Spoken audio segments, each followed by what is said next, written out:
أأنزل عليه الذكر من بيننا بل هم في شك من ذكري بل لما يذوقوا عذاب। আমাদের মধ্যে হইতে কি তাহারি উপর কোরআন অবতীর্ণ হইল?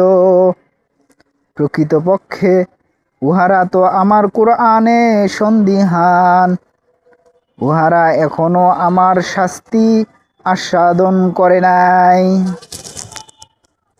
কথা কিন্তু মেলা পরিষ্কার। আল্লাহর কোরআন একদম স্বচ্ছ। আল্লাহর কোরআন যদি আপনি বাংলা পড়েন, আপনার মাতৃভাষায় পড়েন, একদম ঝকঝকা। কালকে একটা ভিডিও দেখলাম যে এই স্মার্টফোন বাড়াইছে, খালি অ্যাপগুলা দেখা যাচ্ছে, কোনো মানে বডি নাই। আল্লাহু আকবার। মানুষ এইভাবে তৈরি করেছে, মানুষের তৈরি বিজ্ঞান এটা।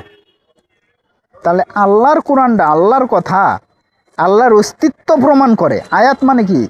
আল্লাহর অস্তিত্ব। আয়াত, আয়াত মানেই প্রমাণ, আয়াত মানেই অস্তিত্ব। আল্লাহর অস্তিত্ব প্রমাণ করার জন্যে এটাকে বলা হয় আয়াত। আয়াত মানে নিদর্শন, আয়াত মানে চিহ্ন, আয়াত মানে দলিল। আল্লাহ যে আছে তার দলিল এটা। তাহলে আল্লাহর দলিল কি ঝাপসা হয়?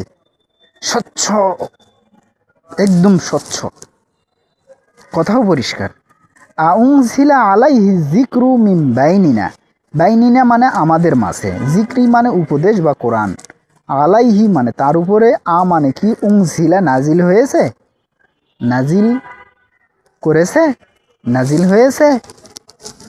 আমাদের মধ্যে এই মুহাম্মাদের উপরে কোরআন নাজিল হয়েছে, উপদেশ নাজিল হয়েছে, এটা একটা কথা?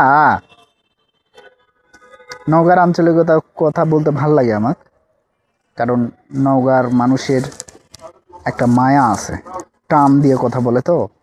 আর যে ভাষাভাষীরা টান দিয়ে কথা বলেন তাদের অন্তরের মধ্যে একটা মায়া, আলাদা অনুভব কাজ করে। আর যাদের শব্দের মধ্যে, ভাষার মধ্যে, ল্যাঙ্গুয়েজে টান নাই, তাদের মায়াটা কাজ করে না। আরবি ভাষাভাষী দেখেন না, টান মায়া সর্বোচ্চ, ওরা বেশি মায়া মমতার সর্বোচ্চ শিখরে ওরা। নওগাঁর লোকদেরকে আমি মায়া মমতায় বেশি পাইছি আমার পর্যবেক্ষণে। আর বাংলাদেশে যাদের মায়া মহব্বত কম, তাদের শব্দগুলো কাটা কাটা, কাটকাট করে বলে যে জেলার মানুষেরা। তা আমি নওগাঁর কথাই বলতেছি, নওগাঁর ভাষাতে আমার ভালো লাগে আর কি। আলহামদুলিল্লাহ, আমি টানযুক্ত, প্রেমযুক্ত, টানটাকে প্রেম হিসেবে বলি। মায়া মমতা আছে এই অঞ্চলের মানুষের শব্দের মধ্যে। আমাদের মধ্যে হইতে কি তার প্রতি কোরআন অবতীর্ণ হলো? প্রকৃতপক্ষে বাল হুম ফি শাক্কিম মিন যিকরি। বাল বরং, বাল মানে কি? বরং। বাল মানে তো আপনি অন্য জিনিস ধরে থাকবেন। ফাতেমা, বউকে ফাতেমা বলে না, কি বলে? এ ফাতে, এ ফাতে, মা হবে না। মা করলে মা হয়ে গেল। তাদের কাছে আমার এই বার্তা, আরবিতে, আরবি শব্দ তো ফাতেমা, মা মানে মা নয়। আরবিতে মা মানে না, দিন তার নয় আকারে না, মিম আলিফ জবর মা। এটা মা বলতে আপনার মাকে জন্মদানকারিণীকে বুঝালেন, কিন্তু আরবিতে মা মানে না, মা মানে যা, মা মানে যেটা, যে, এগুলান অর্থ। মা মানে মা হয় না। উম্মু মানে মা, উম্মি আমার মা। আচ্ছা, এই জন্য কথাটা বললাম। বাল মানে বরং, হুম মানে তারা, ফি মানে মধ্যে, শাক্কিন মানে সন্দেহ। আলা কিন্তু বলেনি, ফি বলিছে। আল্লাহ আর কোরআনটা আমি যখন অর্থ করা শিখছি, আলহামদুলিল্লাহ 12-13 সালের দিকে যখন অর্থ করা শিখছি, যখন অর্থ করা করলাম পুরো কোরআনটা, আল্লাহ তৌফিক দিল আলহামদুলিল্লাহ। বিশ্বাস করতে পারবেন না আমি কি ধরনের গবেষণাগুলো করেছি।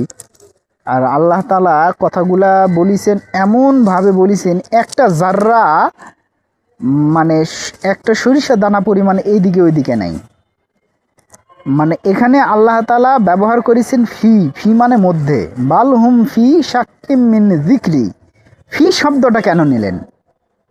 ফি মানে মধ্যে, আলা মানে উপরে। আপনি বলতেন যে সন্দেহের উপরে, যদি আলা শব্দটা নিত তাহলে আপনি বলতেন সন্দেহের ঊর্ধ্বে অর্থ নিতেন। কিন্তু ফি মানে কি করবেন?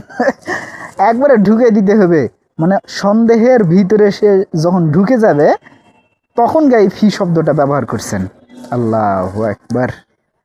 মিন জিক্রি, জিক্রি, রি, রায়া যে রি মানে আমার, এই ইয়াটা মানে আমার, আমার জিকিরে আমার উপদেশে তারা সন্দেহান। বাল লাম্মা ইয়াযুকুল আযাব, বাল বরং, লাম্মা ইয়াযুকু, লাম্মা এখনো নয়, ইয়াযুকু আস্বাদন করেনি, আযাব আমার আযাব। আপনি তো আল্লাহর গজবটা এখনো আস্বাদন করেননি।